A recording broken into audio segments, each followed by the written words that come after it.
qu'il y a 70% de jobs qui sont pas visibles. Alors, comment ils sont pourvus, ces jobs?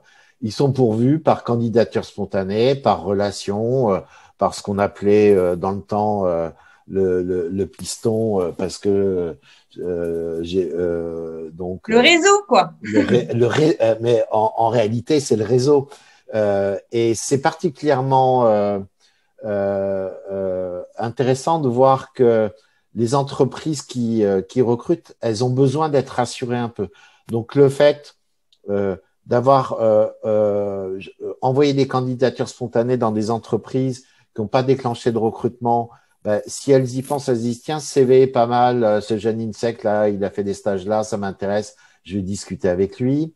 Moi, j'ai un cas de figure qui m'arrivait ce matin, pour prendre un exemple, quelqu'un qui a fait des stages en cabinet de recrutement, qui m'écrit, il a travaillé dans des cabinets de recrutement qui m'intéressent. Moi, je suis pas recruteur aujourd'hui, mais je vais quand même discuter avec lui. On sait jamais, ça peut déclencher des choses. Faut vraiment aller provoquer ça.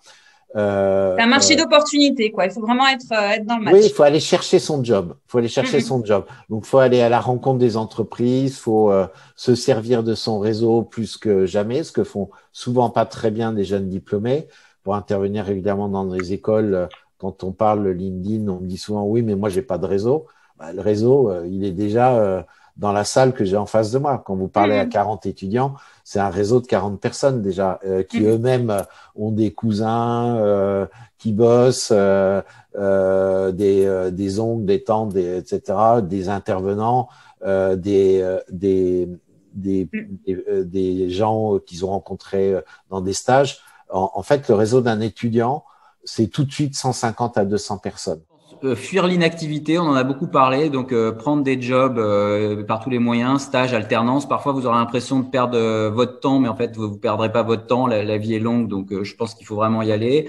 Deuxièmement, taper à la porte d'Adecco. Hein, on recrute 5200 jeunes cette année, donc on va où? On va où? C'est sur le site Adecco. C'est quoi le point d'entrée? Adecco, c'est dans nos agences. C'est écrivez-moi, mais pas tous à la fois. Enfin voilà, donc il y a beaucoup de choses qui sont à disposition chez Adecco. Et puis, on a une opération CEO for 1 month. Alors, donc, on a 10 000 CV qui arrivent. On en sélectionne plusieurs. Il y a beaucoup de CEO qui sont membres du jury.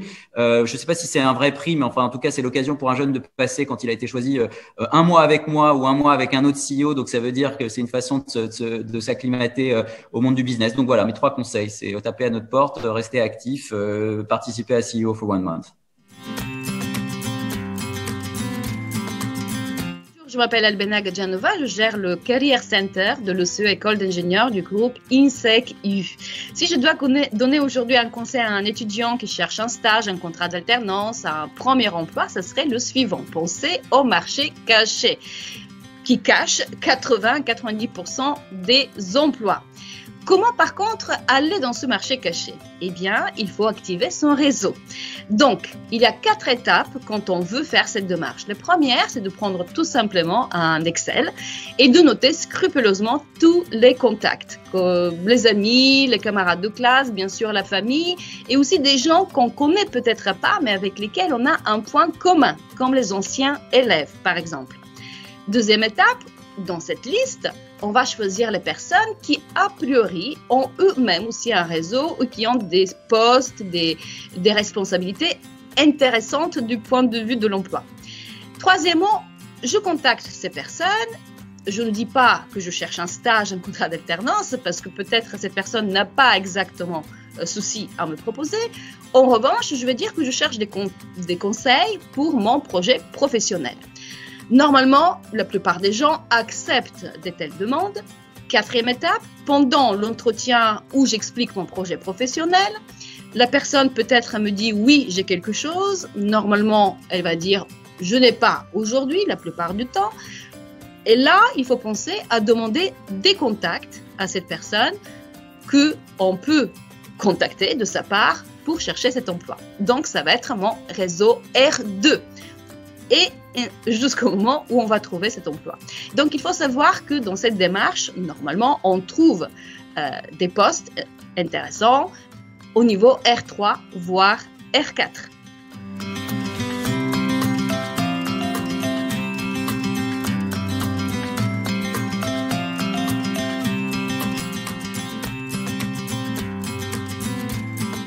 Alors, je m'appelle Christelle Heinz, je m'occupe du Career Center de Sup de Pub à Bordeaux. J'accompagne des étudiants en communication, création et en digital dans leur recherche d'emploi, de stage ou d'alternance. Voilà, il faut savoir qu'on a une majorité d'entre eux qui finissent leur 4e et 5e année en alternance. Et c'est pour eux un vrai avantage parce que quand une entreprise a investi 1 an ou 2 ans sur un de nos profils, ils ont très envie de les embaucher derrière. Donc pour moi, c'est vraiment un avantage à l'employabilité. Alors moi, l'astuce que je donnerais, ça serait vraiment une astuce pour ceux qui veulent rester plutôt en région chez nous et donc une astuce en dimension locale et régionale. Donc la première, ce serait d'identifier les réseaux professionnels en local en fonction de son univers. Voilà, il y en a beaucoup. Moi là, je pense naturellement à la PACOM, qui est un réseau de communication pour les acteurs de communicants en Nouvelle-Aquitaine. Et il y a la French Tech évidemment, il y a Akinum, il y en a plein d'autres. Voilà, donc c'est identifier d'abord ces réseaux-là. Et le deuxième, c'est devenir acteur du réseau qu'on a choisi. Alors, comment on fait pour devenir acteur ? On va sur les sites, on va s'inscrire, on va sur les événements, et c'est là où on rencontre les personnes de son milieu et à qui on peut vraiment discuter et avoir des astuces et des emplois qui seraient des emplois cachés, parce que c'est souvent le cas notamment en communication, et c'est dans ces réseaux-là qu'on les trouve en fait, ces emplois.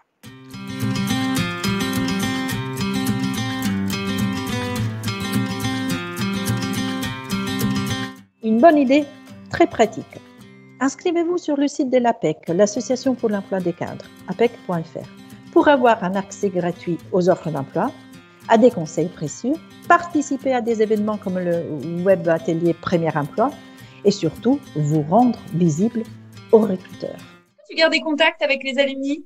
Oui, bien sûr. Un de mes associés aujourd'hui sur Docs and the Road et un alumni, on était sur les bancs de l'école ensemble. Donc oui, c'est super important. J'ai une belle bande de potes de l'ECE. Et puis, il y a aussi un de mes développeurs qui vient de l'ECE. Ah, donc tu as recruté aussi parmi les alumni. Oui, et j'ai aussi pris plusieurs stagiaires.